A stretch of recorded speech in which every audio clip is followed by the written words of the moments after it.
दृश्य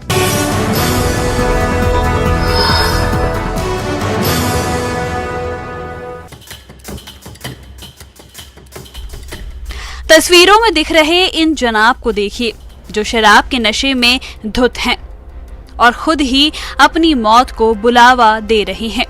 मामला लुधावली हाईवे पट्टी के पास का है। यहाँ युवक ने शराब के नशे में मुंह में सांप रख लिया। युवक ने जैसे ही सांप को मुंह में रखा, सांप ने उसे मुंह में काट लिया, जिसके बाद उसकी हालत इतनी गंभीर हो गई कि उसे तुरंत ही अस्पताल में भर्ती कराना पड़ा। वहीं वहां मौजूद लोगों ने इसका वीडियो बना लिया, जो अब वायरल हो रहा है।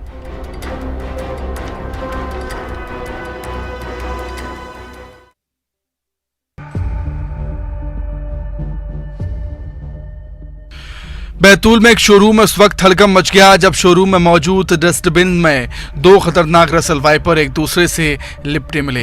वाइपर मिलने से शोरूम के कर्मचारियों के होश उड़ गए। एक तरफ जहां शोरूम के कर्मचारियों में रसल वाइपर मिलने से दहशत मच गई, तो वहीं दोनों सांप एक दूसरे से ऐसे लिपटे हुए थे जैसे एक दूसरे से इज़हार मोहब्बत कर रहे हों। खैर, इधर सांप तो अपनी दुनिया में मस्त थे, लेकिन इन दो जहरीले सांपों ने कर्मचारियों के होश उड़ा दिए। हालांकि सर्पमित्र को बुलाकर सांप को रेस्क्यू कर जंगल में छोड़ दिया गया। बता दें कि शाहपुर के आसपास काफी संख्या में रसल वाइपर हैं, जो अक्सर शहरी इलाकों में घुस आते हैं।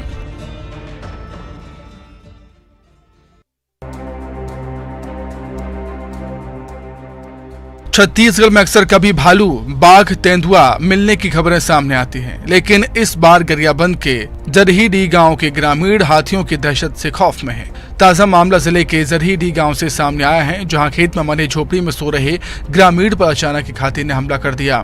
हमले में ग्रामीण की मौत हो गई। बता दें कि तरेगा इलाके में 34 हाथियों के झुंड ने उदंती सीता नदी टाइगर रिजर्व में डेरा जमाया हुआ है, जिसकी वजह से ग्रामीणों की रातों की नींद उड़ गई है। हालांकि वन विभाग ने अलर्ट जारी कर ग्रामीणों को सावधान रहने की सलाह दी है।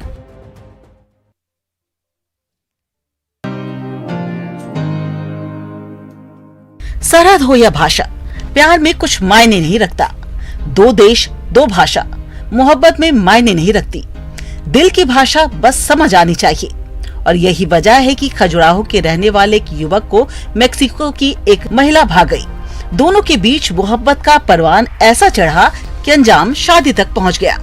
एक ऐसा ही मामला छतरपुर से आया है, जहां एक युवक को मेक्सिको की एक महिला से इश्क हो गया।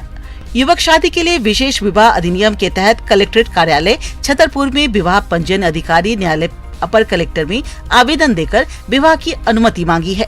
खास बात यह है कि युवक की उम्र 25 साल है, तो वही महिला की उम्र 55 साल।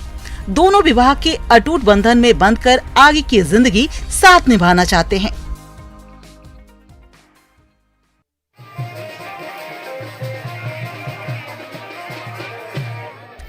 सड़क पर पटाखे फोड़े जा रहे हैं, बैंड बाजा बज रहा है, बैंड बाजे के साथ चल रहे हैं गांव वाले। एक पल को देखने से ऐसा लग रहा है जैसे गांव में किसी की शादी हो, लेकिन ये शादी का नजारा नहीं, बल्कि गांव के बुजुर्ग की मौत के बाद उनकी शव यात्रा निकाली जा रही है। दरअसल कवर्धा के कोयलारी गाँव में रहने वाले 70 साल के दशरथ ध्रुवे के निधन के बाद परिवार ने बुजुर्ग के शव को रायपुर मेडिकल कॉलेज को दान करने का फैसला लिया, जिसके बाद बुजुर्ग की अंतिम यात्रा बड़े ही धूमधाम से निकाली गई, जिसमें पूरा गांव शामिल हुआ। आंखों में आंसू, लेकिन मानवता के लिए कुछ अच्छा करने का भाव हर ग्रामीण के चेहरे पर साफ नजर आ रहा था। बुजुर्ग की इस अंतिम यात्रा में कई लोग साक्षी बने और अंतिम यात्रा के बाद बुजुर्ग के शव को मेडिकल कॉलेज को सौंप दिया गया।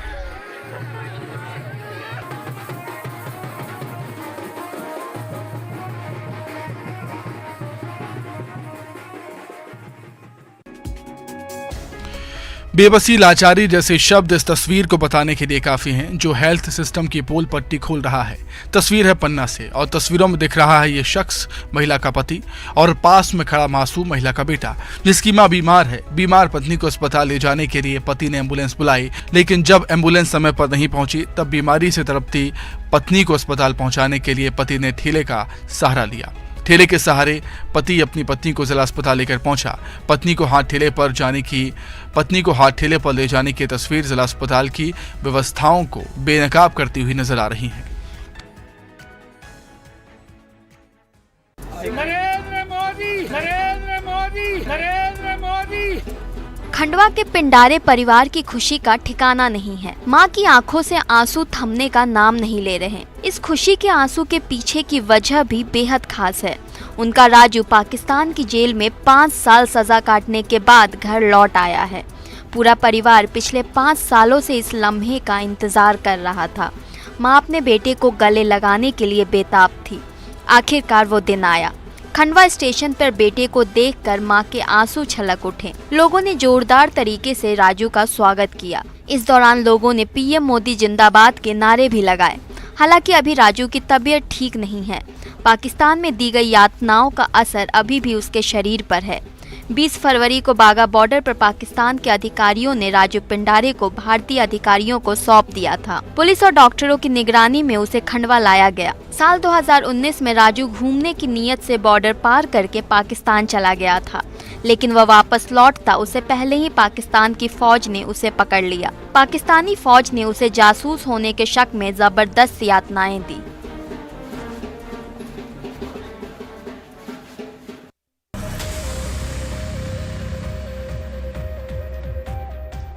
खरगोन में अंगूर से भरे ट्रक में भीषण आग लग गई। आग इतनी भीषण थी कि देखते ही देखते मिनटों में ट्रक जलकर खाक हो गया। हालांकि ड्राइवर और क्लीनर ट्रक से कूदकर अपनी जान बचाने में कामयाब रहे। शुरुआती तौर पर शॉर्ट सर्किट होने से आग लगने की बात सामने आ रही है। हालांकि ठिकरी नगर परिषद से पहुंची दमकल ने आग पर काबू पा लिया है। बता दें कि ट्रक नासिक से अंगूर भरकर दिल्ली जा रहा था, तभी अचानक ट्रक में आग लग गई। ये पूरी घटना खलटाका पुलिस चौकी क्षेत्र के बोराड ब्रिज के पास की बताई जा रही है।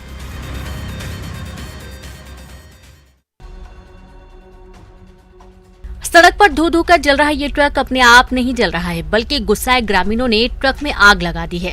दरअसल छिंदवाड़ा के चांदा मिंटा थाना इलाके में एक ट्रक ने बाइक सवार को रौंद दिया, जिसकी वजह से बाइक सवार की मौत हो गई। घटना से गुस्साए ग्रामीणों ने ट्रक को आग के हवाले कर दिया। बता दें, ट्रक परासिया से दमुआ की तरफ जा रहा था और तभी यह हादसा हुआ। अब सड़क में जलते ट्रक का वीडियो सामने आया है, जिस पर फायर ब्रिगेड की मदद से काबू पा लिया गया। फिलहाल पुलिस ने आरोपी चालक के खिलाफ मामला दर्ज कर लिया है।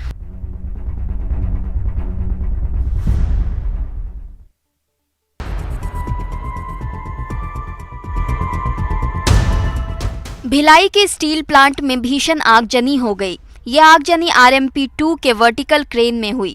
आग ने देखते ही देखते इतना भयानक रूप धारण कर लिया कि इसने काफी बड़े एरिया को अपने जद में ले लिया। कुछ ही देर में आग चारों ओर फैलने लगी। तुरंत ही इसकी सूचना दमकल की टीम को दी गई। सूचना मिलते ही दमकल की 5 से भी ज्यादा गाड़ियां मौके पर पहुंची और काफी मशक्कत के बाद आग पर काबू पाया। जब घटना घटित हुई तो वहां पे सैकड़ों कर्मचारी काम कर रहे थे। जैसे ही कर्मचारियों ने आग देखी, अफरा तफरी मच गई। गनीमत रही कि किसी तरह की कोई जनहानि नहीं हुई।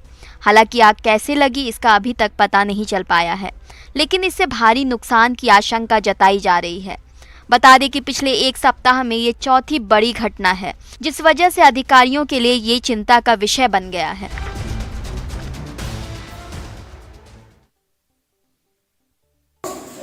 आप तो दारू पिए हैं, सेंट मार रहा है पूरा। हाँ नहीं भैया, कब किया? है? कब किया था? आज नहीं किया। लेकिन सेंट तो मार रहा है। नहीं, अगर घर का पिया तो मारा। छत्तीसगढ़ की शिक्षा व्यवस्था का हाल ये वीडियो बयां कर रहा है। तस्वीरें जशपुर से आई हैं और इसमें दिख रहा शख्स कोई चपरासी या कोई कर्मचारी नहीं है, बल्कि स्कूल का प्रधान शिक्षक है, जो शराब के नशे में इस कदर धुत है कि इसने स्कूल को ही अपना घर बना लिया है। वे स्कूल में ही शराब पीता है और वहीं पर सोता भी है। उसका बिस्तर, तकिया, कंबल सब स्कूल में ही है। कभी कभी तो वो शराब के नशे में इतना धुत रहता है कि बिस्तर से उठ भी नहीं पाता है। ये कोई पहली बार नहीं है जब प्रधान शिक्षक यूं नशे में दिखा है। बच्चे बताते हैं कि मास्टर जी का ये रोज का रूटीन है। अब शिक्षक की इस करतूत से स्कूल के छात्र काफी परेशान हैं। इससे न केवल उनकी पढ़ाई बाधित हो रही, बल्कि उन पर इसका गलत प्रभाव भी पड़ रहा। अब जब स्कूल के टीचर की हालत ऐसी है तो बच्चों का भविष्य भला कैसा ही होगा।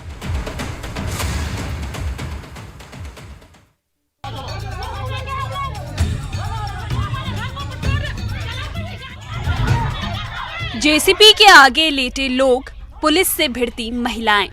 ये तस्वीर सामने आई है धमतरी के महंत घासीदास वार्ड इलाके से, जहां अतिक्रमण हटाने को लेकर रहवासियों ने विरोध जताया। दरअसल अतिक्रमण हटाने निगम का अमला पुलिस बल के साथ महंत घासी वार्ड पहुंचा था। इसी दौरान लोगों ने प्रशासन की कार्रवाई का विरोध किया। कोई जेसीबी के आगे लेट गया, कोई पुलिस से उलझता नजर आया, तो किसी की गोद में बच्चा था। लेकिन इसी दौरान पुलिस का असंवेदनशीलता वाला रवैया भी देखने को मिला। पुलिस ने बल प्रयोग करते हुए लोगों को वहां से हटाया, ना उम्र का ख्याल किया, ना ही गोद में बच्चा ली हुई महिलाओं का। और सभी विरोध कर रहे लोगों को पुलिस गाड़ी में बिठाया और थाने ले गए। इसी दौरान इलाके में टेंशन का माहौल बन गया। हालांकि अतिक्रमण कर बनाई गई दुकानों को प्रशासन ने ध्वस्त कर दिया। प्रशासन का कहना था कि अवैध तरीके से दुकान बनाई थी, जिसको तोड़ने की कार्रवाई की गई।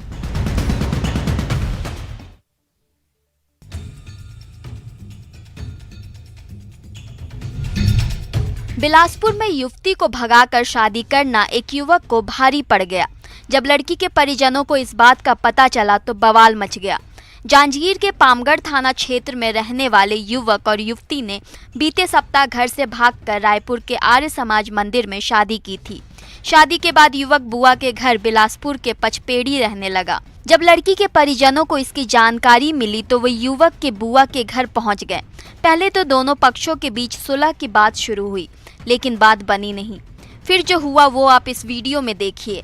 लड़की के घर वाले इतने गुस्से में थे कि उन्होंने न आव देखा न ताब, बस लगे लाठी डंडे बरसाने। इस पर लड़का पक्ष के लोग भी शांत नहीं बैठे, उन्होंने भी मारपीट शुरू कर दी। सभी एक दूसरे पर लाठी, कुल्हाड़ी और हंसिए से वार करने लगे।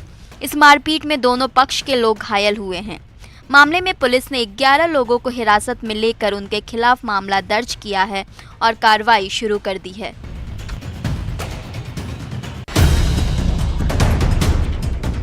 जशपुर में इन दिनों शिक्षा विभाग की लगातार बदहाल तस्वीरें सामने आ रही हैं।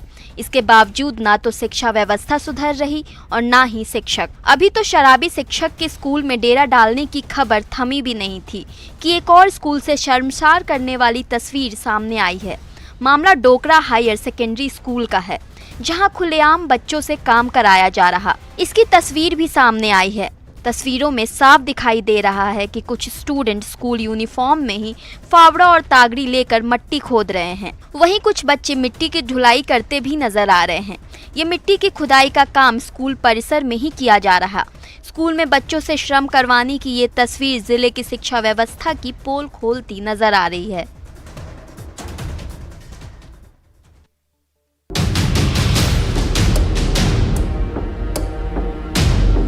खंडवा के खालवा इलाके में एक अजीबोगरीब वाकया सामने आया है। टीवी स्क्रीन पर दिख रही इस तस्वीर को देखिए। इसमें एक युवक का अंतिम संस्कार किया जा रहा है। यूं तो मरने के बाद अंतिम संस्कार करना आम बात है, लेकिन ये कहानी इतनी सीधी नहीं है। यहाँ कुछ दबंगों ने गांव के ही एक आदिवासी युवक की लाठियों से पीटकर बेरहमी से हत्या कर दी। इससे ग्रामीण काफी नाराज हुए और शव को रास्ते पर रखकर चक्का जाम कर दिया।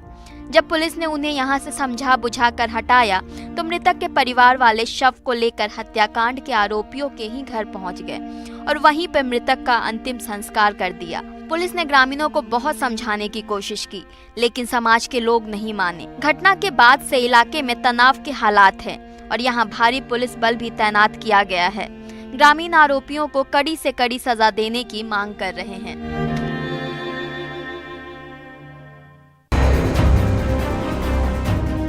नर्मदापुरम के रहटवाड़ा गांव में ग्रामीणों ने जमकर हंगामा किया।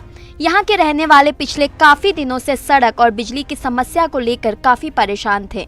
उन्होंने कई बार विधायक से बिजली व्यवस्था में सुधार और सड़क निर्माण के लिए मांग की थी, लेकिन न तो बिजली की समस्या का निराकरण हुआ और न ही सड़क बनाई गई। इसी से गुस्साए ग्रामीण विकास यात्रा का विरोध करने लगे। उन्होंने विधायक ठाकुरदास नागवंशी मुर्दाबाद के नारे लगाते हुए विधायक का पुतला फूका, साथ ही जमकर नारेबाजी भी की। ग्रामीणों ने इस दौरान नगर परिषद के अध्यक्ष को भी घेर लिया।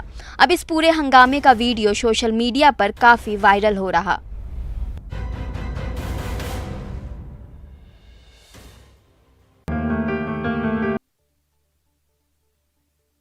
हाड़ कपाती ठंड में साधना कर रहे बाबा। तस्वीरें उत्तराखंड के बद्रीनाथ धाम की है, जहां मंगलवार देर रात जमकर बर्फबारी हुई, जिससे एक बार फिर 1 से 2 फीट तक बर्फ जम गई।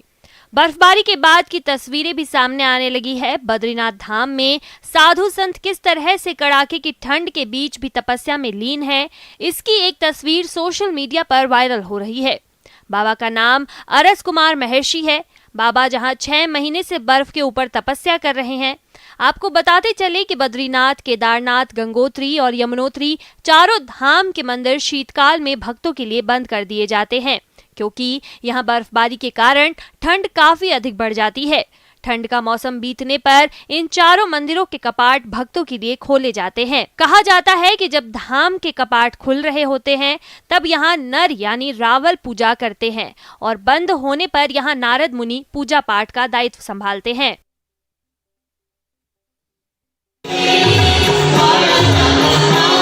परफॉर्मेंस ऐसा कि देखने वाला एक टक निहारते रह जाए। तस्वीरें ताज नगरी आगरा की है। मंगलवार की देर रात को ताज महोत्सव 2023 के दूसरे दिन अलग अलग तरह के कार्यक्रमों का आयोजन किया गया।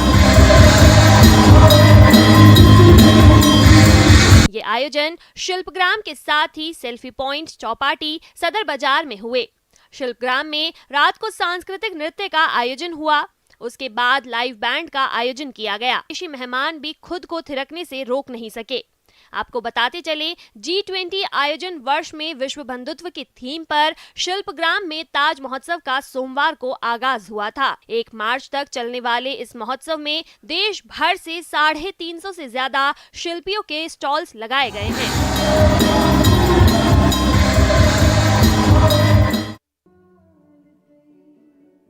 भाषा एक ऐसा साधन जो लोगों को एक दूसरे से जोड़ता है, उनकी संस्कृति को प्रदर्शित करता है। भाषा किसी एक मजहब, एक महदूद नहीं रह सकती। इसे समाज के हर तबके से संजीवनी मिलती है, ठीक वैसे ही जैसे कश्मीरियों को सर्दियों से मिलती है। 21 फरवरी को मनाए जाने वाले अंतर्राष्ट्रीय मातृभाषा दिवस पर श्रीनगर में सांस्कृतिक संस्थान अर्नीमाल ने कश्मीर म्यूजिकल ओपेरा का आयोजन किया। इसका मकसद कश्मीरी जुबान को उसके हिस्से का आसमान मुहैया कराना था। आयोजन में मुस्लिमों और कश्मीरी पंडितों ने खासे जोश और खरोश में हिस्सा लिया। कि हमने ये शो जो रखा था, ये टिकटेड रखा था, इसका हमने 150 रुपया 100 रुपया टिकट का रखा था और शुक्र अल्हम्दुलिल्लाह हम उस चीज़ में कामयाब हो गए। भारत में ही 122 ऐसी भाषाएं हैं जिनको बोलने वालों की संख्या 10,000 से ज्यादा है। वहीं 29 भाषाएं ऐसी हैं जिन्हें 10 लाख लोग बोलते हैं।